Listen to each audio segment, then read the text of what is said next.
Déjà, quand je suis sortie physiquement, il y a beaucoup de choses que j'ai dû apprendre, comme ne serait-ce que de marcher dans la rue. Parce que marcher dans la rue, vous avez des gens qui vous doublent, vous avez des gens qui passent dans l'autre sens. Et toutes ces choses-là, il m'a fallu les apprendre. Je ne pouvais plus passer sur un pont. Or, les gens qui connaissent Paris savent qu'à Paris, il y a beaucoup de ponts. J'étais obligée de me coucher par terre. Chez moi, je devais m'enfermer dans les toilettes et me mettre en boule de peur de sauter par la fenêtre. Donc, mon quotidien était avec des moments où je ne pouvais même plus arriver à sortir de chez moi. Je pense que là aussi, c'est la peur qui m'a arrêtée. Un mélange de peur et de curiosité, parce que les livres étaient une fenêtre sur le monde. J'ai eu 2 merveilleux compagnons d'enfance et c'est vraiment ça qui m'ont sauvé la vie. Ce sont les animaux.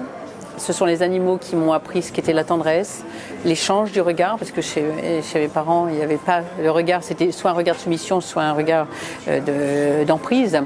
Donc avec les animaux, la communication, c'est eux qui m'ont appris la tendresse, c'est eux qui m'ont appris la complicité. Donc avec eux et les personnages de livres. Les personnages de livres ont été une fenêtre à ce moment-là sur le monde qui m'ont permis de commencer à imaginer autre chose. Et surtout, ils ont éveillé ma curiosité, l'envie d'aller voir ce qui se passait en dehors de ces murs. Alors, je dis toujours par rapport à la notion du pardon, il manque une étape. Personne n'a présenté d'excuse. La victime pense toujours qu'elle y est pour quelque chose. Excuse, c'est mettre hors de cause. Et cette étape-là n'a pas eu lieu.